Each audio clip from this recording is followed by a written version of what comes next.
probably the loudest welcome I've ever had. So thank you. Give yourselves a round of applause. It is so good to be with you this week. Again, my name is Maggie Kane, and I am the Executive Director and founder of A Place at the Table. This has been a crazy week. For all who know me, it's been a bit of a crazy week, right?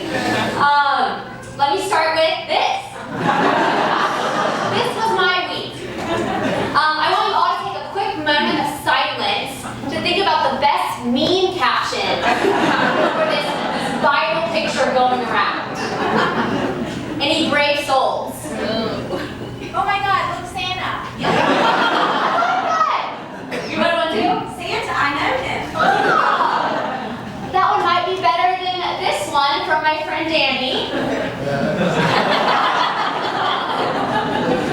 If you know me, you know I hate untangling Christmas lights.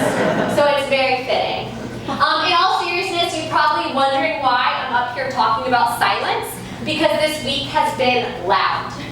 It has been crazy. It has been noisy. It's been anything but silent. If you didn't know, Good Morning America popped up at the cafe last week. Everything's crazy. Text, emails. I don't have a lot of silent moments. My silence comes at 3 a.m. Are there any other 3 a.m.ers in the room who wake up then? Oh wow, that's awesome. Good for you guys. Right? So when you get the most done and you can be the most silent. But I was watching Good Morning America the other day with Emily, and with a million messages coming in, I still felt this sense of silence and loneliness. Has anyone else felt this way? Oops. Loneliness doesn't discriminate. We all feel this silence. I'm going to ask you to be completely vulnerable and honest with yourself. If you will all close your eyes for a moment. Ask yourself if you've ever Instagrammed because you didn't have anyone to talk to. Ask yourself if you've been at a networking event without people to talk to. Ask yourself if you have not included someone in your circle because you didn't think they would fit in. Not engaged with someone because you felt it would be awkward. Ask yourself if you've hung with people who look just like you.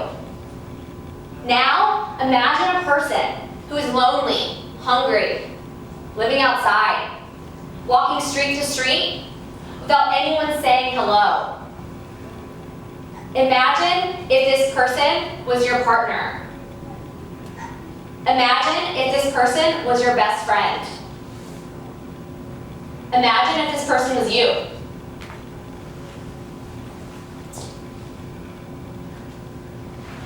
All right.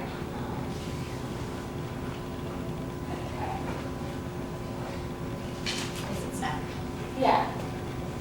Sorry, one second.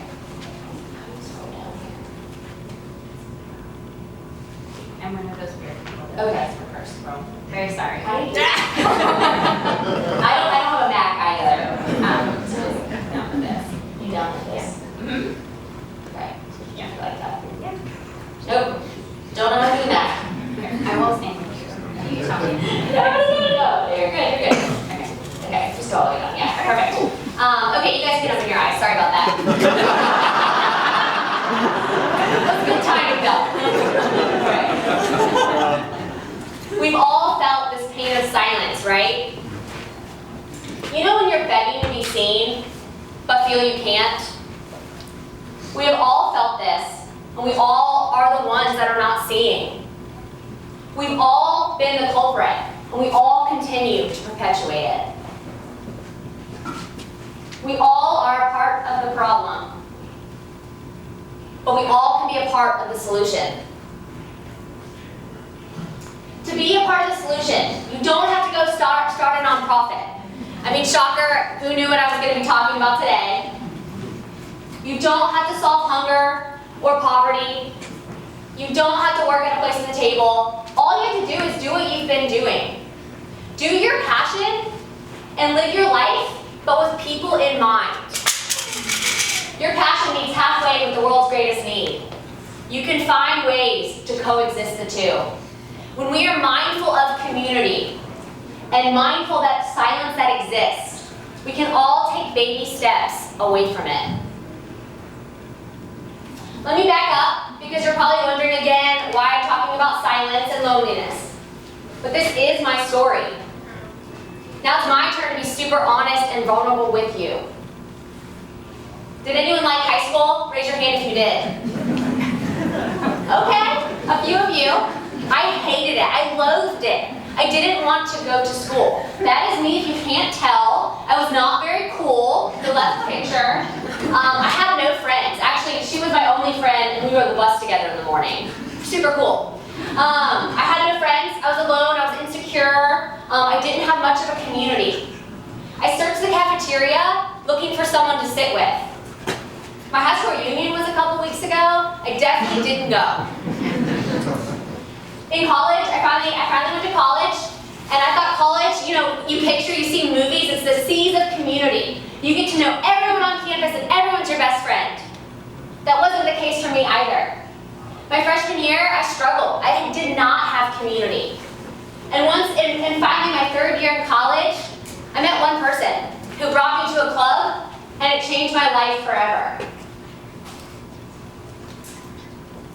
Sorry. I'm gonna need my scroller again. Yeah. Sorry. This is very easy to do, the scrolling. I'm sorry, y'all, Mac people.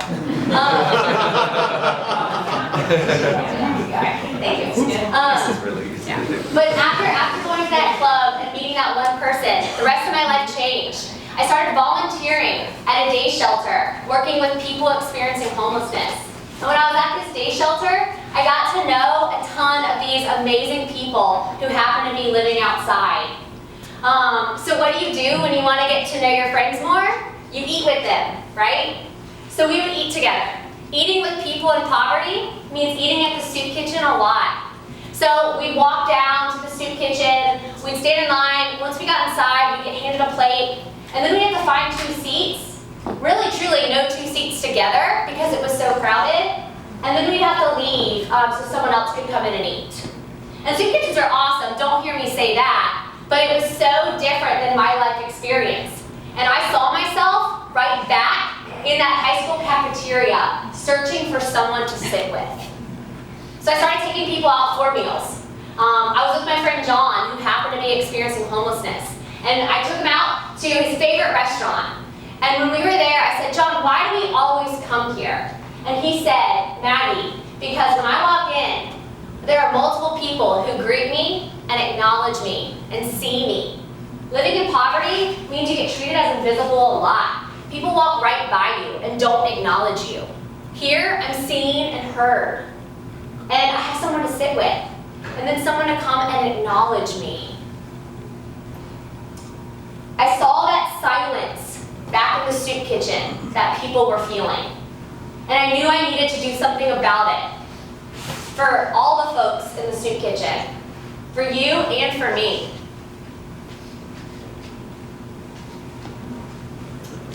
So, a place at a table. This thing we started a few years ago. What is a place at the table? Who has not been to a place at the table? We'll call you out. Awesome, well we will get you there right after this. A place at the table is a pay-what-you-can nonprofit restaurant in downtown Raleigh. Our mission is to provide community and good food for all regardless of means. When you walk in, you wouldn't even know that we are a nonprofit restaurant. You see a regular restaurant. You smell really good scones and bacon in the oven, and you hear good music and you see big friendly photos on the wall. Once you get up to the register and order your food, the person behind the register says, your suggested price is, would you like to pay that price, pay more and pay it forward for someone else, pay less and volunteer, pay less because some weeks are just harder than others, or pay by volunteering with us. Everyone is welcome. We are a hand up versus hand out. We see anywhere from 40 to 60 people a day who are volunteering for their meal, and many more who are paying less for their meal because again, it's just some weeks are just harder than others.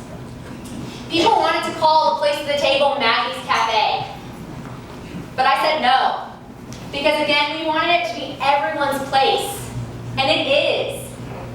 Yes, A Place at the Table is the name of the cafe that we started a few years ago. That's our communities, but it's also the mission we will all walk away with. A mission for all of us to expand our table. I wanted to give you something that was easily transferable, because my goal is not to stand up here and preach to you, but something that we can all do, myself included. When we care about people, we all feel we have a place at the table. It starts with recognizing that we are all the same. When you walk into A Place at the Table's door, you know that we are in this together. We're going to do everything we possibly can to welcome you and spread us all with that equity and fairness and inclusivity that we all deserve and that we all need. I want to tell you a few stories about a couple people that come in regularly to A Place at the Table. My friend Dino. Dino comes in every single day. Many of you who are with us in the cafe know Dino because he's there every day. He's been coming to us since the very beginning, when we opened in January of 2018. Dino came, he had obviously slept outside the night before, and he didn't say a single word. He didn't talk for 9 months. He would order his waffle, and then he would go back and do dishes for hours.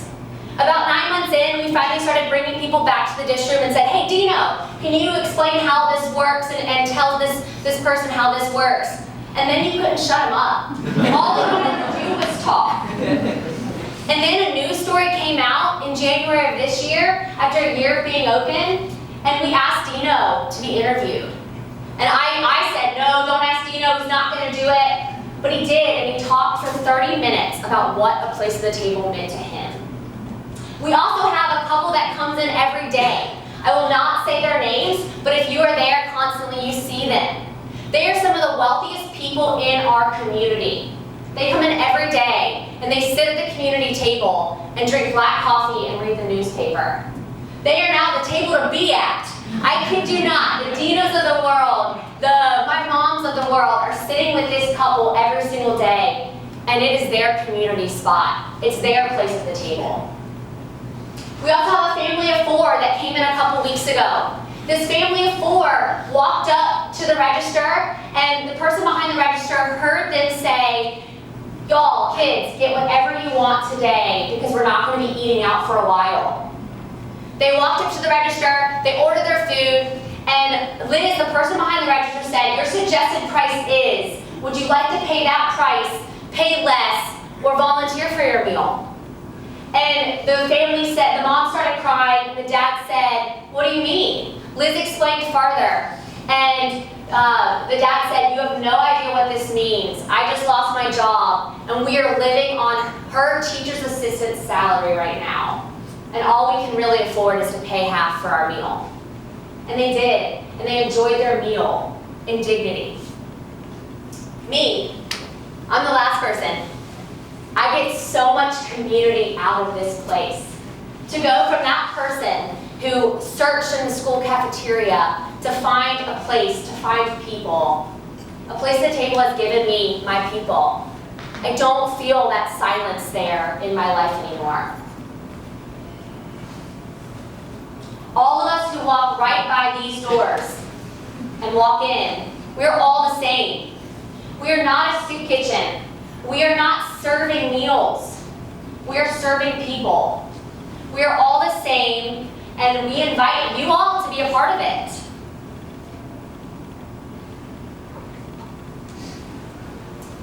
We also need to give people the chance to do good. I believe people are inherently good. I know that this is an unpopular opinion with many because there are many arguments, right? Why do people do bad things? I got a text from my sister a few minutes ago, and I was going through this presentation with her last night, and she said, 3 years ago, Maggie, you got robbed at gunpoint, and now you're giving a presentation on giving people the chance to do good. Because people are good. We don't know the full story of people. We don't know why people do what they do. But if you give people the chance to do good, we should believe they will. What people said in the beginning. So opening A Place at the Table, if you know my story, it was not an easy one. We opened in January of 2018, and so a lot of people say, I've been following you the whole time. I said, oh, back since 2014? It was a hard road. People said two things. Maggie, will never work. Because people are afraid of the unknown. And this idea was different. People also said people will take advantage. You must roll. Yep. This is just going to make the video funny later. It's going to be, just get around right there. Keep on, yeah, okay. Actually, put a little bit up. I need to try to get on my notes. It's crucial. Perfect. Again, people said it wouldn't work. Landlords turned us away for years. I would meet with we had a pro bono real estate agent through York Properties, and I would meet with him most weeks. We would call places, and landlords would immediately hang up the phone and say, no, we don't want that there, because it was unknown. But I bet on humanity. I bet on all of us. And I bet on Raleigh. Because Raleigh made this happen. Raleigh is the place for this. Look at how many people are in this room. Raleigh is the place. And I was right. The people we gave the chance to do good, again, all of us in this room, did hella good and made it happen. Your Properties finally found us a location, and we're at 300 West Hargate Street, right in downtown, and we could not have a better location. Soka. Has anyone been to Soka in this room? Yes, best restaurant if you haven't. They believed in us for 4 years now, and they have stood by our side and helped us open our restaurant. Now, we have volunteers in the cafe who volunteer regularly with us that we have been able to hire. We have volunteers who volunteer with us that we've been able to give to other companies and restaurants in this area, and they have hired people. And these are just a few examples of the many of you in this room that have done good and continue to do good. I believe that if you give people the chance to do good, they will do good. Yeah, that's my arm, by the way. I felt like I'd have a matching shirt for it. But I'm giving you the chance to do good today. When you leave, there are tokens out on that table. Take one of our tokens and give it to someone who needs a meal or a community. Leave it on your dashboard and remember this, and remember the ability that people do good. Or use it for yourself, because sometimes we all just need a meal or a community. My last step in expanding our tables. You don't have to develop a new life. Just use the gifts that you've been given. You know, I hate when people constantly talk about that. Use your passion is that cliche, like, go follow your passions. I don't hate it if that really, truly, if that's what you do, if that's what you say. But I just think there's more to it. Because you can just be you, but be you with people in mind. You may be asking yourself, what if I think I don't have any gifts? But you do, I promise you. If you don't know them, come to me. I'll talk to you for 5 minutes and I will tell you your gifts. 100 of them. Because you're wrong if you think you don't have gifts. If someone tells you you can't start a nonprofit restaurant, prove them wrong and don't be silent. Anyone can use their gifts to create community. Do it with a friend. It's more fun. You don't have to start a nonprofit restaurant. You don't have to open a boutique. You don't have to start a wellness center or build a shelter. You can be silent for a moment. Thank you. But truly, anyone can use their gifts to create community. What do we do every day? We may think we have to do these bigger and greater and larger things, but our gifts are here already. FYI, see this board back here? It's right behind the hubs. These are our numbers. Y'all have already used your gifts to make this happen. You are not silent. You supported us in making this cafe happen every single day. You've helped us provide over 19,000 meals to people in this community who couldn't afford a meal. Ooh. Yeah.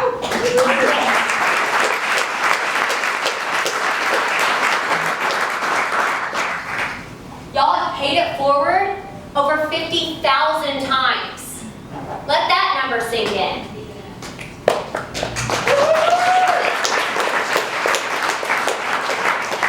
And better than these numbers, this hub. This is our cafe. This is every day. You use your gifts and we're not silent. And you use these gifts daily in your hubs in the cafe. You made and are making this happen. I need my stroller. Thank you. Thank you. I just wanted you to have a purpose. Yeah, I feel very But I do want to ask you a question. So what do you have to offer people? If every stranger was just a friend you hadn't met yet, how would your life be different? Life is better when we are in this together and realize that we are all the same. People are good, and that we all have gifts to help each other. If we do these things, we win. Because what is our ultimate goal? It's not money, it's not fame. I mean, I already got that, right? America. But it's not. It's to belong. It's to not be silent, invisible, and disinvited to the world. It is to feel heard and to have a voice. Although, side note, I don't say that this being silent for periods is a bad thing. I fully recommend spending 30 minutes in silence every day. Turn off that podcast, turn off that Spotify playlist, and be silent. I do it at 3 a.m., but you can do it whenever you choose. This is the last time. Oh, no, that's it. Thank you.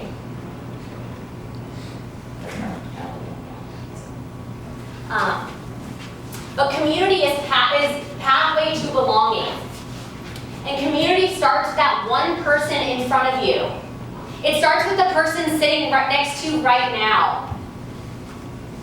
It starts with Dino, the couple I told you about, the family of 4, you and me.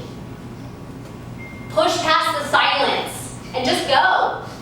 How can you make people feel like they have a place at your metaphorical table?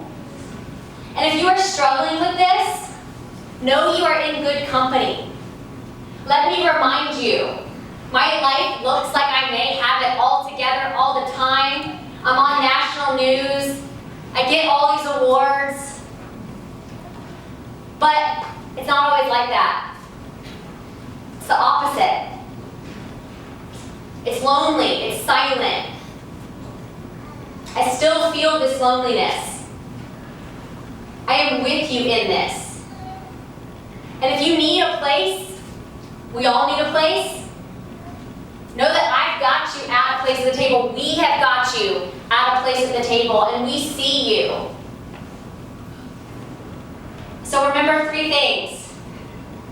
Don't forget to grab your token on the way out and find someone who needs that meal in the community, or use it yourself. Remember that we are all the same. People are good, and give them the chance. And then use your gifts. I promise them that you have them.